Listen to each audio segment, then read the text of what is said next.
at 3 o'clock in the morning with plans of what we're going to be doing next year. Tom Brady's interview.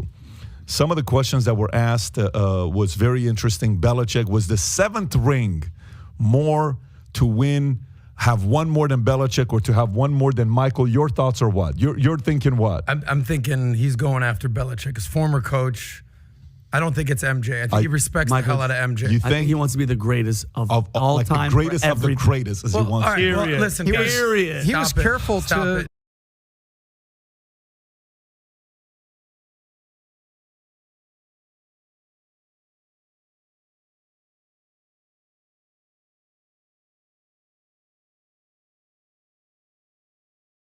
San Diego.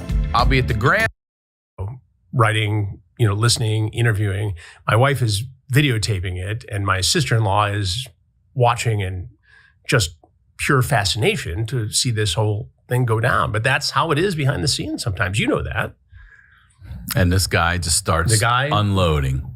Every once in a while during these stings, you can see a switch go off. And the guy goes from, F you, I was just here to visit the child, I was here as a good Samaritan, or whatever lie he wants to tell, to, well, here's what's going on in my mind.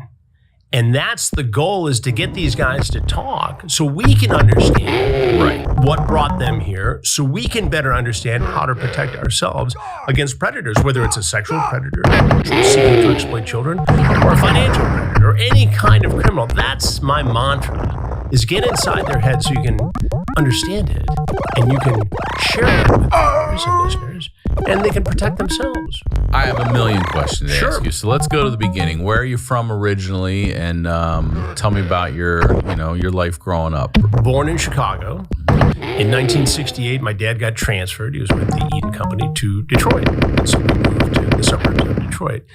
And a great upbringing. I mean, we're never wealthy, but we never wanted for anything. I went to school with people whose last names were, on the New York Stock Exchange, but we're sort of on the other side. So I could see it. I knew I wanted to get there, but it took, a minute for me to figure out what I wanted to do. But I was very lucky in this respect because I figured it out early. I grew up about a mile and a half from where Jimmy Hoffa, 50th anniversary of his. Is it 50 years? This year. Yeah. So I'm 14, 15 at the time. And this happens a mile and a half from our home. And I'm fascinated by it. It's on the local news. It's on the network news. There's cops and FBI agents all over the Red Fox restaurant, which is right up the street. And I used to ride my bike up there and take it all in. And so a few years later, when I went off to college, I just signed up for the campus radio station. And that began the path that I continue today. Now, what did your dad and mom do for a living? My dad was in the auto industry in sales, sold Eaton parts to GM and Ford. My mom was a homemaker until she was probably well into her 50s, got a job showing homes in what was once 40 acres of land where we rode with BB guns, and it became a luxury development. And she ended up starting with that. She became director of sales for a luxury home builder. So this woman who, raised 3 kids and was an artist and had, passion projects of her own, became a very successful executive in high-end residential real estate. So no real, law enforcement, anybody in the family no journalism, or anything, no cops, nothing like no that. federal Nothing. agents, just, So that Jimmy Hoffa thing, that really got it that's started. the tipping point for you, huh? And you're just riding your bike up there, and just hanging out and watching what's going on and really Take the intrigued side by it. streets till you get over to Telegraph and it was busy, and get right up to 15 Road. So then you do your college radio station, and are you just doing music, or is it talk, or what are you doing in college? It was the Michigan State Radio Network, right? So we fed, and you could only listen to it if your radio was plugged into the dorms or its current cable or whatever they called it. But you could listen to it, so the kids would all gather around, all your buddies, and listen to you do your newscasts. And we used to produce the student government meeting, the ASMSU school report, maybe up till midnight. And, young politicians represent different aspects of college life are arguing, going on and on and on. But it was great because it created an opportunity to work for the school newspaper, and then to get into commercial radio, and then the commercial radio station, which was WJAM, was a very interesting setup. They had TV and radio, and the Gross family, Harold Gross was the owner. And it was designed so if TV never got off the ground, they could make it into a Holiday Inn. They actually had a built-in pool there at the radio TV Is that station. right? If it didn't make it, Plant B's a Holiday Inn. Right. That was the story. Pools there. But the greatest thing was, there I am, from, I guess, sophomore, junior year, and beyond. We had keys to get in the radio station. There was no security badge. You had a key. And so if you'd come from Mac's Bar late at night and you had some dates who wanted to go swimming, you could get into the radio station and go swim in the WJAM pool. It was a great setup, for a young guy. My work is easy because I use ClickUp. Here's how I keep track of all my tasks. I start by brain dumping everything I need to get done in a list view. So what point do you shift into going after these predators? What happens in your life, or what path what stumbles your way? What comes across where you're like, no, this is where. Well, it's always been I don't want to say it's always been a part of my portfolio. I continue to do a lot of from True Blue and Fox Nation and things like that. But in about 2004, I was at Dateline, and we had done a lot of hidden camera reporting, a lot of investigative reporting. We had gone to Cambodia with an NGO, and we exposed American tourists and Western European tourists going over to Cambodia to exploit children. And we infiltrated a brothel, and we posed as sex tourists, my producer and my team did. And we saw children as young as 5 and 6 years old being sold for sex. And they would talk about the different sex terms like boom boom or yum yum, or you can imagine. And so we produced an hour for Dateline, where these girls, 37 of them, were freed from being sex slaves. And it was a profound story and a turning point in my life because, we were involved. I mean, it was the NGO who really got it going, but we were allowed to embed, and we were involved in this process of giving some of these girls a better life, but also exposing the Americans going over there, who we later confronted on American soil. This was the story that kept on giving. So the story airs one night, and 2 cops in Vancouver, Canada, British Columbia, see it, and they recognize the background of the brothel. They wait. That matches the videotape found in this guy we arrested for beating up a sex worker. Turns out he had been at the same brothel, and he gets charged with a 7-year felony for being a sex tourist. Whoa. So we keep going. 4 years later, we went back to Cambodia. We showed the girls in a better life. It was very emotional, and it stuck with me. So when I learned in about 2004 about an online watchdog group called Perverted Justice, which would go undercover, pose as kids, have a chat. And if the guy said, I'm coming over, I'm going to have sex with you, they would merely post his identity on their website. And sometimes the police would make a case. And as they got better at doing it and more prolific, they would work with police. I thought if we could get them to do it, and we could wire a house with hidden cameras and microphones, it could be very compelling. So I pitched the story at Dateline, not as its own entity, its own series, just as a story for Dateline. An episode. And they signed off on it, and producer and I went out and found a house in Bethpage, Long Island, and we didn't have the police involved because we didn't know what was going to happen. So Perverted Justice is up there working. Oh, so on this first one, the first 2 we did not have law enforcement. They can actually just leave. They could leave. Wow. So you're just doing an episode. We're just doing an episode, right? So I don't know what's going to happen. I don't know whether I'm going to be in a fist fight with one of these guys. We had security there. Ron Knight, my security guy with NBC, was there at the time. And I didn't know if anybody was going to show up.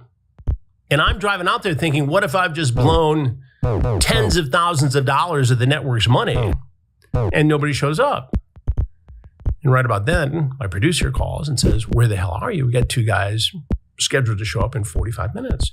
By the end of the 2.5-day investigative shoot, 17 men surfaced, including a New York City firefighter. But he was the only one who was prosecuted because he was identified. Some of them we knew, some of them we didn't. And it was rather unsatisfying to see these guys just, walk off and win. But imagine the first guy through the door, and I've got the transcripts. And I've done a lot of spontaneous interviews, right? But this guy's coming. I don't know who this guy is.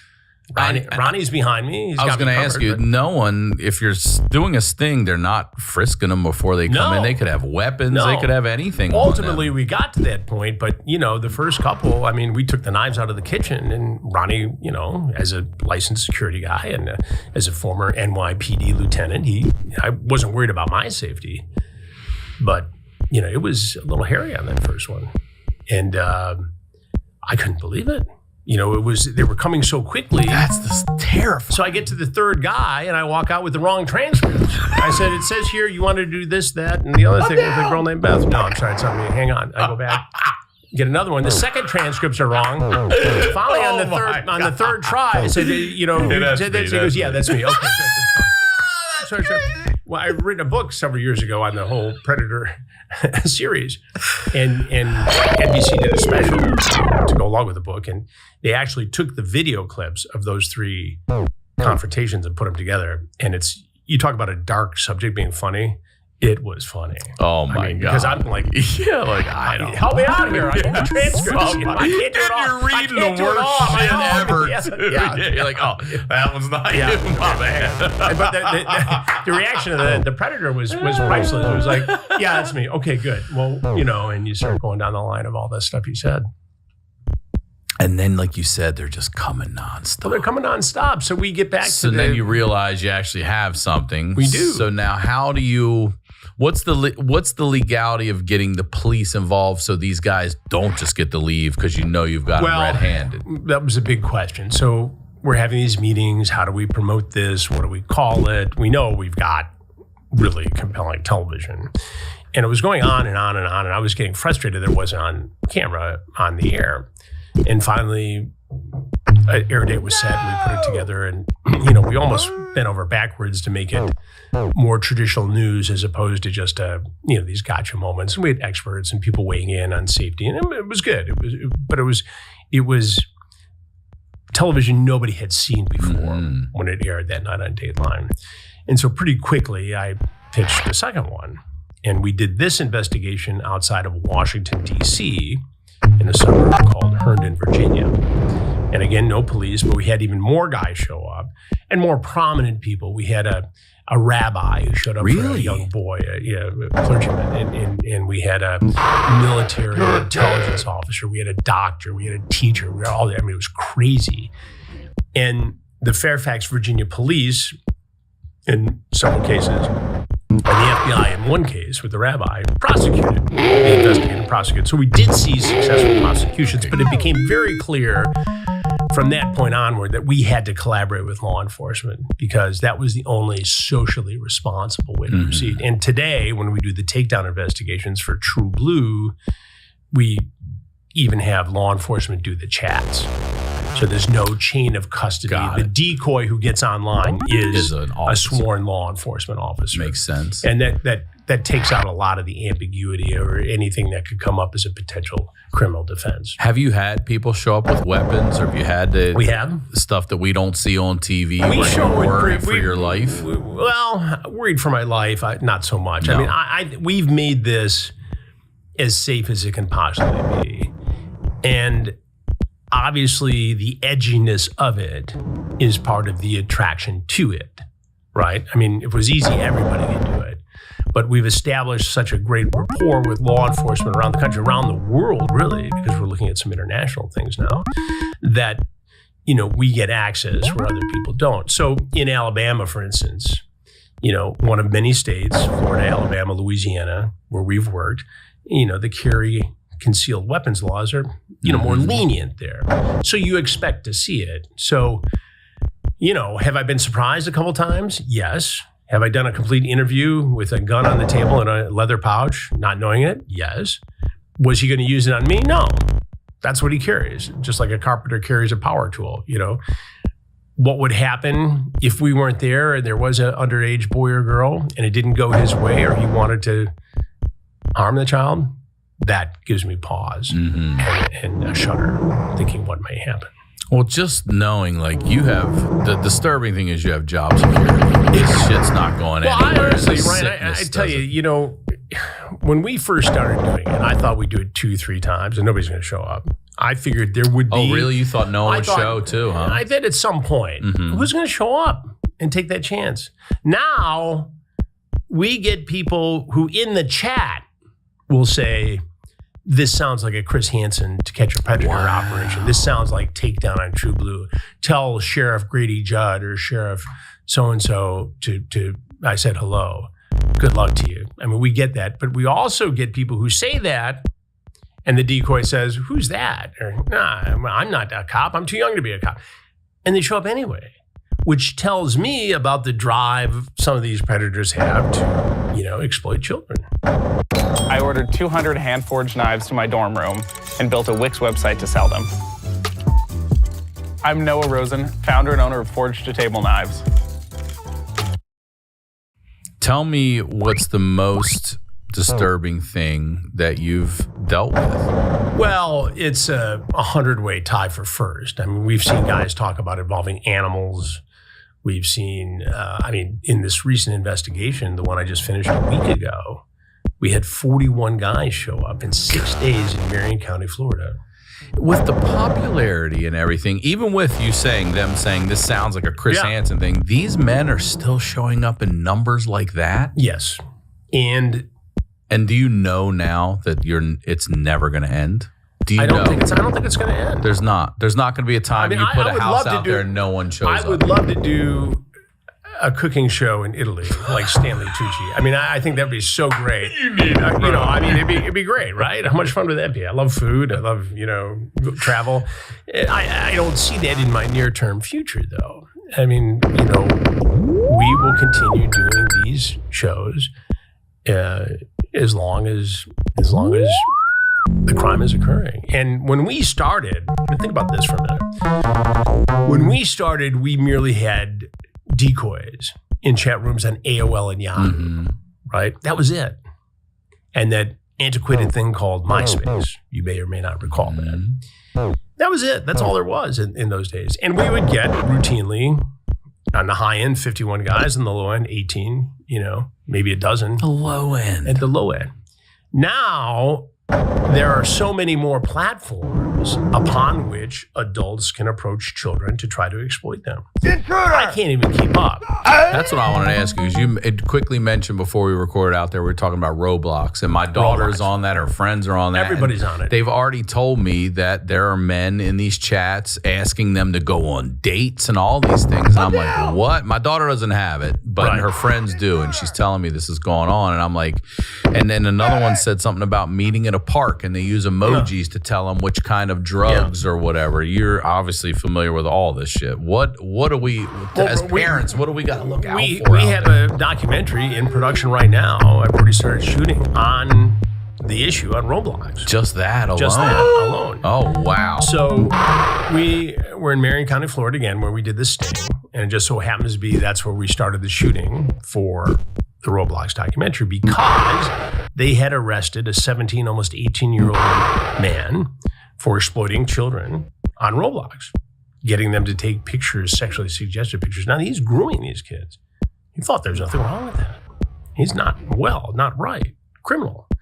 But in the course of doing that, we also found that there was a victim, a 10-year-old girl, of somebody else on Roblox who was in the UK.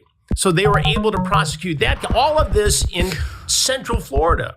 You got a guy who's prosecuted in the UK who's been doing this, who happens to have a victim there. You got a guy who is the predator doing it from there with victims all over the place. But if it's happening there, it's happening everywhere. Right? Because they don't care whether the kids in Marion County, Florida, or whether they're in Phoenix, Arizona, or Tell me about Detroit, this Michigan. criminal mind, because these sick bastards, and by the way, how many women have you ever come across? None in our stings. None. When you talk about female predators, the shrinks, the experts, tell you that we're more likely to see the teacher-student scenario. I see. Because the female predator doesn't like the anonymity. They like to know who their prey is. And I'll tell you this, though, and I can't give you a definitive reason for it, but I've never, in my 43 years of being a reporter, seen more cases of female teachers being accused of sexually exploiting young male students. I've never seen anything like that. Every week, there's a case. And I graduated in 1991, and if it was going on then, you didn't know about it. Yeah. And all of a sudden, I say all of a sudden, it's 20-some, 30, 40 years, but I mean, it is crazy now how often we see it. And that's the other thing, too, is if you know what we're seeing makes it to the media, how much of it isn't making it to the media? How many of these teachers are getting away with it? I think the media is pretty good at getting the word out. I mean, between social media platforms and television and print and all the websites that are out there reporting this, it gets out there. But it's mind-boggling, Ryan, how many cases like this there are. And we're at some point we have to do something on it. And I'm not sure exactly what's behind it. And I'm not sure what the thing. I think it's a combination of things, right? There's never any. It's like it's plane. All men. It's not a plane crash, right? It's like a plane crash, right? There's no single point failure. It's a combination of things. Some people are just wired that way. Some people have a predisposition towards being attracted towards younger people, and they wouldn't normally act on it, except for the internet, the addictive nature, the anonymity. These younger predators will say things online they wouldn't say face to face, and suddenly becomes acceptable, and they get off on it, and they blur the line between fantasy and reality, and they're knocking at our door. In the female teacher case, is it a power play? Maybe. Are they acting out a very pleasant time in their life that they've not been able to achieve since they were younger? It's probably a combination, but we're seeing a lot of it. We had a case in Tennessee. Female teacher was accused of sexually assaulting at least one boy. Her husband was a sheriff's deputy. What? Yeah. And allegedly, she became pregnant from this relationship with the teenage boy. Now, you talk about a mess. Oh, man. Legally, psychologically, it tore apart this community. Sheriff's deputy's wife. But the fact that the scary thing is that the predators, the mindset there's a brand new app out. I'm still trying to figure out how to use the app. Right. These guys are trying to go behind the scenes and figure out how to use it to exploit it. It's like that mindset the criminal element of that is crazy to me. And how many it's crazy to me. There's new apps that we don't even know about right now. There's a new app. And they're already on it and they're knowing how to manipulate. And kids know how to get on these apps. Roblox, which I hope cooperates in this documentary, because I think, they're trying to make it a safer place. But they had an announcement a few weeks ago that they were going to have age verification and that you had to be at least 13 to be on the platform. Well, 13 to 15 is the target area for predators. That's it, huh? I mean, we've seen them go as young as 10 in our investigations. It's gone, even younger. And the proliferation of child pornography now and is astounding. And what we see in the porn world mimics what we see in the criminal real life world. For instance, we see guys looking to exploit foster parents who are in difficult financial situations, and they know where to look for this. And how do they know? And how do they know this is occurring? Because they watch the fantasy porn, and they see the daddy-daughter stuff or the stepmother-daughter stuff, and they want to act this out in real life. So if these guys see enough of this porn, aberrant, now I'm not talking about, Playboy magazine porn, I'm talking about, hardcore stuff, they're going to ultimately act out on it. And there is, without question, a link between viewing child porn and offending. And I know psychiatrists who work for the federal government who go into the prisons and they talk to these guys. And they have nothing to lose by being honest. And without exception, if a guy's been busted for sexually exploiting a child, he's also been involved in child pornography. Wow, without exception, you said. Jesus. Okay, so the show obviously is widespread. I mean, it takes off. You know, we had Kim Whitley in here before, and she heard your name. She's like, Chris Hansen from To Catch a Predator. Like, everybody knows you. Right. Have you ever come across busting or some way knowing the person that you were going after? We were in Fairfield, Connecticut, and I lived not far away at the time in Stamford, Connecticut. And we were doing this sting. It had been pretty successful. We had some crazy guys walking. The guy with the pizza, Jeff Sobel. A guy who was with a cable company who had a gun and duct tape and stuff in his car. And a guy shows up to meet, a 13-year-old boy. And I walk out, and he looks familiar. And he says, Chris, no, it's not what it looks like. And he runs, and they arrest him and take him away. I started to think, who is this, and why do I know him? He certainly knew you. I call a buddy. We used to ride the train together, all these guys. They had a club car. You have a beverage on your way home from work in the city. And this guy, Charles Lawrence, was on the club car train frequently. And he wasn't a good friend. He was kind of on the periphery, but he was known around town. And suddenly he became Choo Choo Charlie because that was his nickname for that. But he did 2 years in prison. He did 2 years. Damn. Yeah. But also 2 years doesn't sound like a lot for what these guys are doing. It doesn't. And what we see, Ryan, is a big range across the country. Florida cracks down. The sentences can be up to 10 years there. And it depends whether or not they've got a past criminal history, whether they've been caught for this, before. Louisiana has castration in extreme cases. Extreme cases, yeah. That's still in the books. It's. I don't know if it went away or it's still in the books. What's the last time they've done that to someone? I talked to a judge. 1900s? No. In recent 2000s. history. It's got 2000s. It's got to be an extreme case, but it's on the books. They can use it as a sentence. What did this guy do that they? This judge had 3 castration sentences. 3? Oh, that's the guy you don't want to get in front of right here. Tell Chris Hansen to bring me another one. Now, I don't know the specifics of each of those cases, but but it's got to be Idaho, pure for evil. instance, in Idaho, it's got to be extreme. In Idaho, they have the death penalty for extreme cases. They do. And I'm starting to come around to think that that's appropriate. I wanted to ask. And here's why. Grady Judd, who's the sheriff in Polk County, Florida, we work with that sheriff's department all the time. I've known him since I was a reporter in Tampa when he was Lieutenant Grady Judd. He's a big thinker. You see his news conferences, they're very colorful. Somebody asked him once why they had to shoot a guy 35 times. He said, because we ran out of bullets. I'm paraphrasing. Yeah. He's a lawman's lawman. But he also is a big thinker. He thinks about policy and safety of his community. And I have an enormous respect for him intellectually. And, he has been an advocate in some cases of the death penalty. And I've come around to agree with him. And even if the death penalty is not imposed, it gives prosecutors a tool in negotiations, because a lot of these cases end up in plea discussions, right? The guy knows he's cooked. He's done it once. They catch him again. And you can get a very stiff sentence and lock somebody up for a long time without even going to trial in exchange for taking the death penalty off the table. Oh, is that right? Oh, yeah. And it happens all the time. It happened with the Idaho murders. The guy pleaded guilty on the head to the tragic killing of those 4 innocent, beautiful kids. And they don't have to go through a trial. Now, he'll never get out.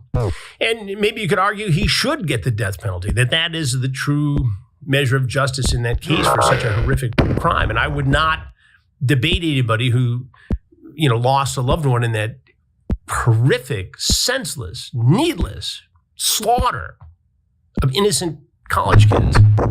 If you're a parent there, I might want this guy dead too. Or do you want him to suffer in prison for the rest of his natural life? And I'll make this prediction right now.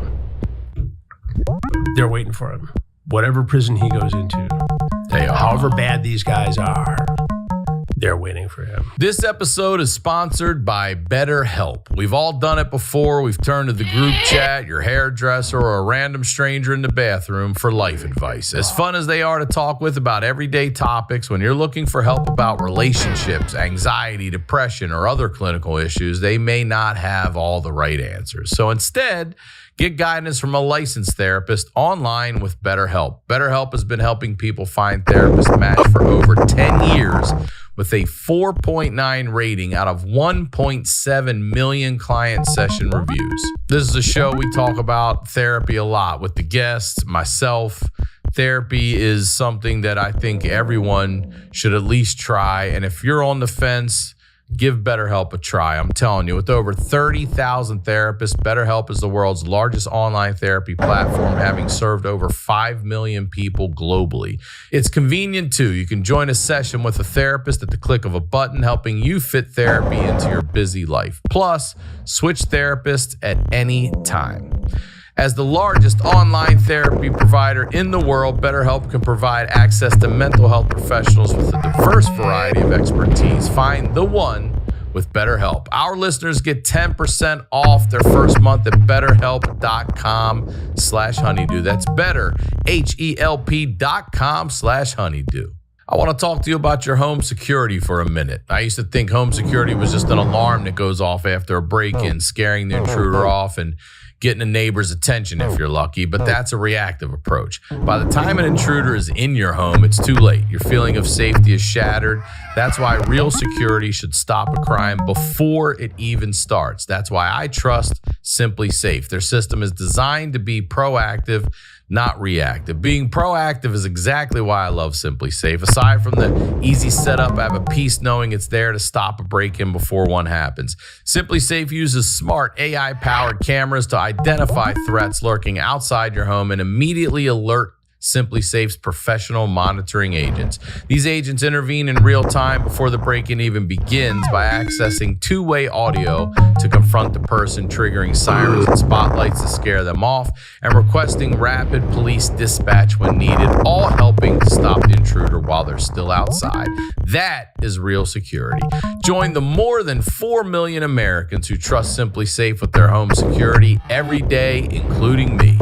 And with a 60-day money-back guarantee and no long-term contracts, Simply Safe earns your business by keeping you safe and satisfied every day. Visit simplysafe.com/honeydew to claim 50% off a new system. That's simplysafe.com/honeydew. There's no safe like Simply Safe. Now, let's get back to the do. First Form protein bars and steaks. High protein, maximum taste. 20 grams of protein in every bar. 18 grams of protein in every steak.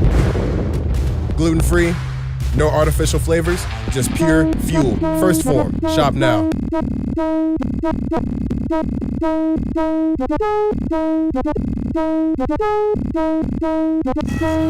Paper's looking mighty big for its britches there, partner.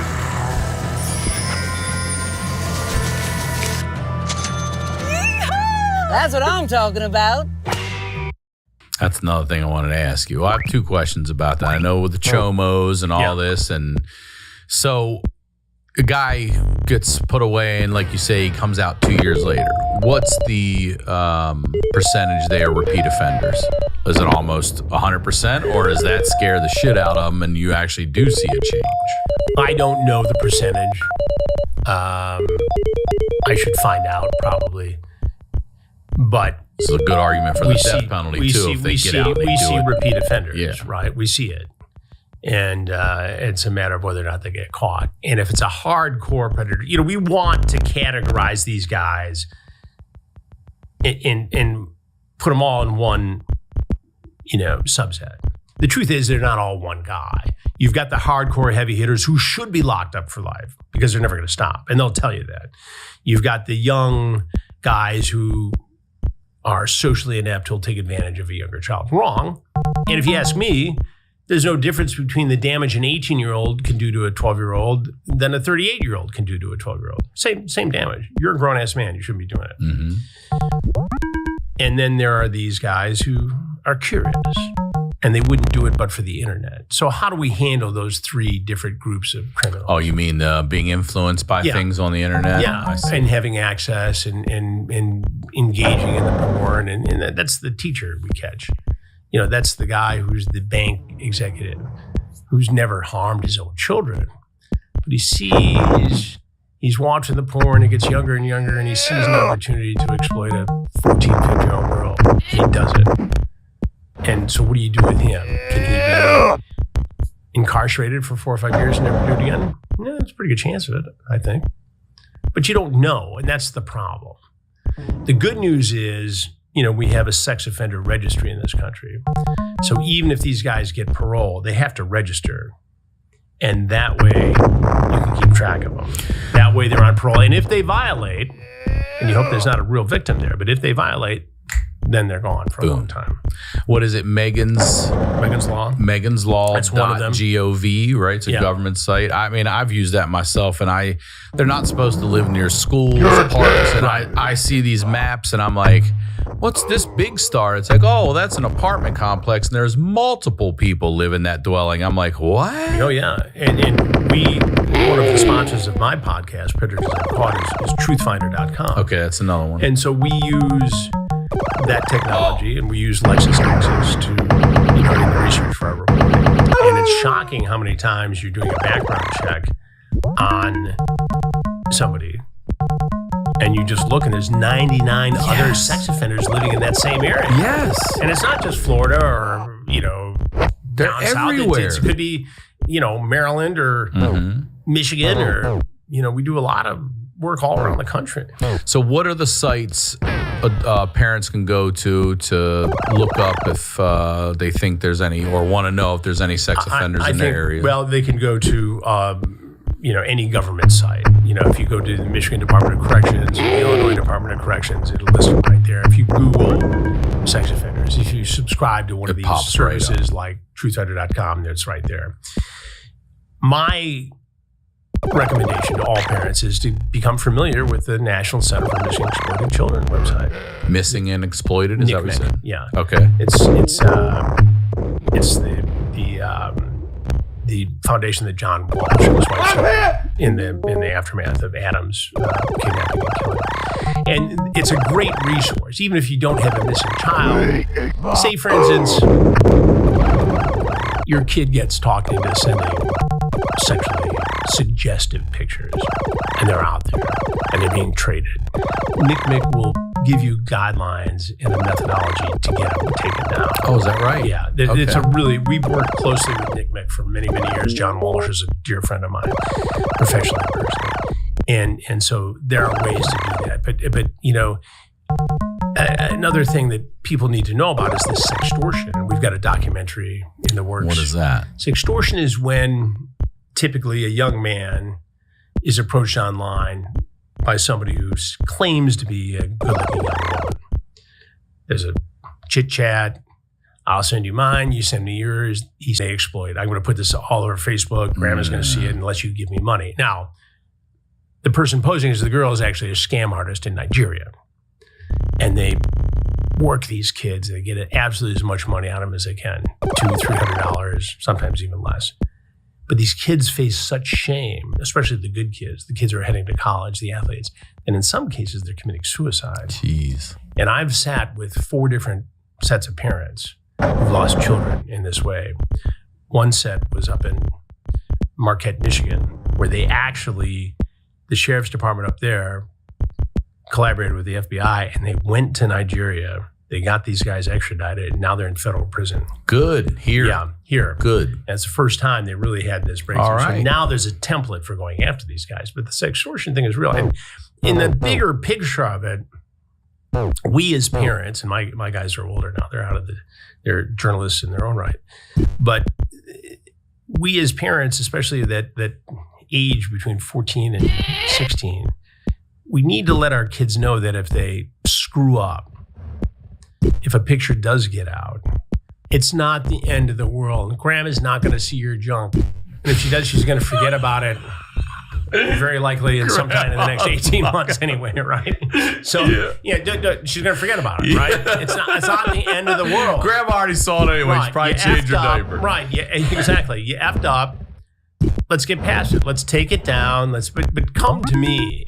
These kids aren't bad kids who are committing suicide. They're good kids, and that's part of the thing that they're so wound up about is that they're afraid that they let their parents down. They're afraid of the embarrassment and shock. It's like, look, it's a vast world out there, littered with potential traps and pitfalls and embarrassment, and let's just try not to get into it in the first place. But if you do, I'm here. It's the extension of what I said to my kids, which is if you're out and the designated driver has had too much to drink, I'll come get you. We're not going to discuss it that night. We will discuss it at some point, but we're not going to discuss it that night. You're not going to be in trouble for doing it. And you have to allow them that room to fail safely. Mm-hmm. And the same is true with the internet. And I can't be more passionate about getting that message across to all of us who are parents. Because that's it. I mean, that's the difference between a dead kid and a live kid. Yeah. These drum kits are what I'm going to be selling on Reverb. This is a Blink drum kit. I think it was used around... You mentioned John Walsh. So years ago, Tom Segura and I, Tom had actually... He's great. I've chatted with him. He's great. He was working for, I want to say, Discovery. It was September 10th, 2001. And then 9/11 hits, and they're like, hey, buddy, you're not an intern anymore. Let's go. And he got to be friendly with John Walsh and everything at the time. And John ended up having Tom come to a country club down in Florida. So the two of us, Tom took me, we went and did a little stand-up show. And afterwards, we hung out with his kids. We went back to a house party they were having. And they were telling us that because their dad is who he is and he's putting away the top fucking criminals in the world, that men want that man dead. Yeah. And that they have a fortress basically in their house where it's got its own internet, its own phone, its own anything in case they need it. A bit of a panic room, so to speak. Do you have anything like that? Do you need anything We take like a lot that? of precautions, obviously, and security is something that's... Are you behind? Please tell me you're behind a gate where you live. Yeah, I mean, we're we have people who keep an eye out for us, and I think... Do you have guys in the past that have tried to come after you from the shows or anything like that? Nobody overtly that I'm aware of. I mean, we deal with threats all the time, and you have to be careful not to allow the threat to become the terror, because most of the time, if somebody's going to try to do you harm, they're not going to call and tell you about it beforehand. But yes, I mean, we obviously are very close with the NYPD because I'm there a lot. We're close to law enforcement across the country. But again, just like when we do the sting, I think we've got so much in place that I feel that we've made our environment absolutely as safe as possible. Going back to you mentioned there's guys in prison waiting for these guys. What do you think it is? Because we've all heard it, these guys murder people, they rob people, they whatever, but something about touching a child, even in among the most animalistic of the people on this planet. I think it's because so many of the people doing a hard time were victimized themselves for whatever reason. They went down the bad path to become a criminal, but they have these horrible memories of some sort of exploitation or abuse. And so when they see somebody who's overtly somebody who's committed crimes against children, there is a sense that there needs to be jailhouse justice. I'll give you an extreme example. There's a guy named J.D. DeLay. I don't know if you're familiar with him. Content creator, great guy, he's a friend. Did time for drugs and theft and all kinds of other stuff, but turned his life around. He, too, was the victim of this as a child and figured it out. And now he helps other former inmates assimilate into life. It does amazing work. And he's a great content creator. But he told me the story once. I had him on my podcast about a guy who sexually exploited a girl, went to prison. The girl's father committed a crime to make sure he got in that same prison. And when they caught the two together, he had already taken a shank and was up to here scalping him before they pulled him off him. God. You talk about being a dedicated father, bro. That's revenge, Holy brother. shit, I'm going to prison. Yeah. And I got to get in the one where he is. Right. You could actually roll the dice and go somewhere go to else. the wrong one. Holy Yeah. shit. Had to shiv halfway up his scalp. Now you're in forever, I'm guessing. That's attempted murder. Yeah. Wow. That'll Good get for your that, attention, huh? Dad. Good for that fucking dad. There was something here about a bathroom break. It's written up there. What was bathroom break? Why do we have that written up? We were doing this sting once. Actually, we were in Fairfield where the guy from the train showed up. And this happens from time to time where the guy drives. And we've had guys drive 4, 5, 6 hours. We had a guy in one of our recent investigations in Louisiana drove from Arkansas 6 hours in the middle of the night. For a child. They always have to pee. Now, this presents a problem for a lot of different reasons. But if we let the guy go in, maybe he comes out and sits down on the couch. We have a conversation. Maybe he does something to himself, prepares to do something to others. We generally don't let that happen. I see, because now they're going in that room with the door shut. We lose control of the situation, right? And what happens? Does he harm himself? Does he harm others? Does he harm whatever? But in one case in Fairfield, about 10 years ago, the guy went in. The on-site decoy let him go in. She disappears. Now I'm waiting for him. So he thinks that he's going to walk out to see this cute girl who's 13 years old or 14 years old, and instead walks face to face with me. And the look on his face was just priceless. Go ahead, have a seat right over there. What happened to my dream date? No. I'm your dream date now. Buddy. Wow. Yeah. 6-hour drive and to come out to meet Chris Hansen. Hell yeah. That's a bad day. That's a bad day, brother. And ain't nothing good going to come out of that.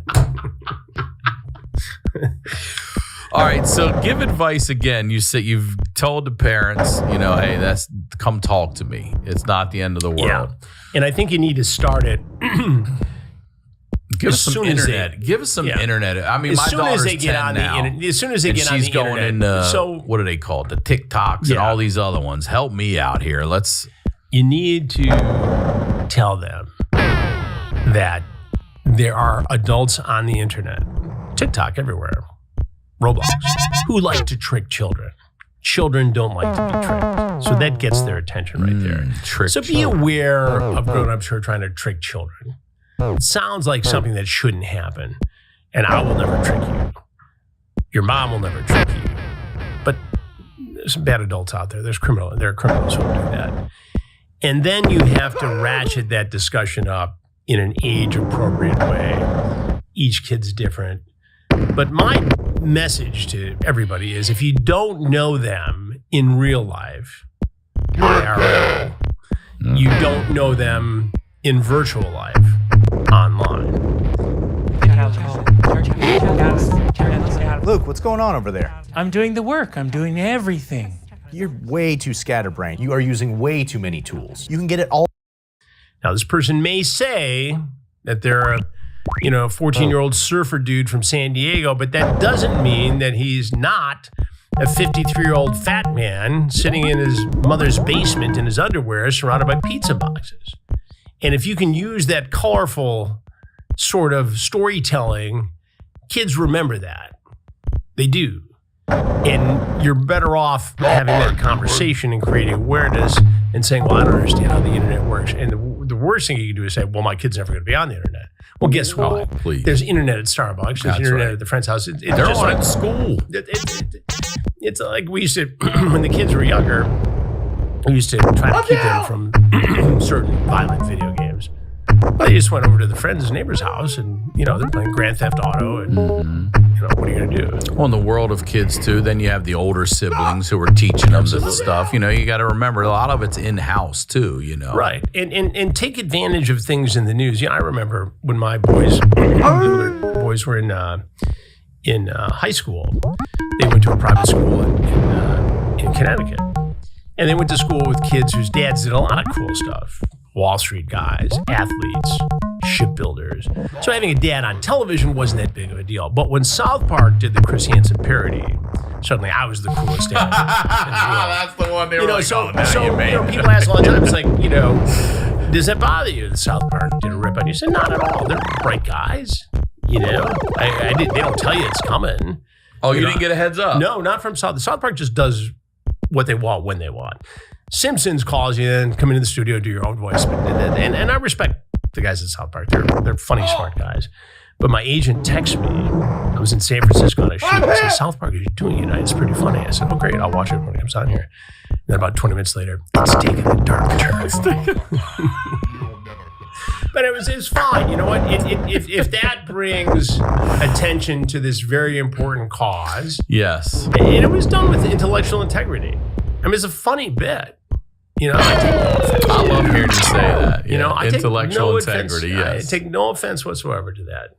So you're obviously, I know you're not sharing the ugliest of the things you've ever seen. You see the worst of people. How do you go home and turn that off? How do you compartmentalize your day and then go home and be a loving It's a great father, question. husband, I've gotten good over the years, and I've been doing this for, as I mentioned, 42, 43 years as a journalist, as a television journalist. You have to learn how to compartmentalize. You have to learn how to be fit physically, and physical fitness leads to mental fitness. And you got to be able to go ski down a mountain, or hit a ball with a stick, whatever your sport is, or a paddle, or go cook paella, or wander around the city and go bask in the pride of your children, whatever it is. Go to Costco, whatever you do that gets you out of that, the grind of doing an investigation where you got all these guys and we work from sometimes 2 PM to 2 AM, sometimes later, and my crew goes through it. They're right there with me. These guys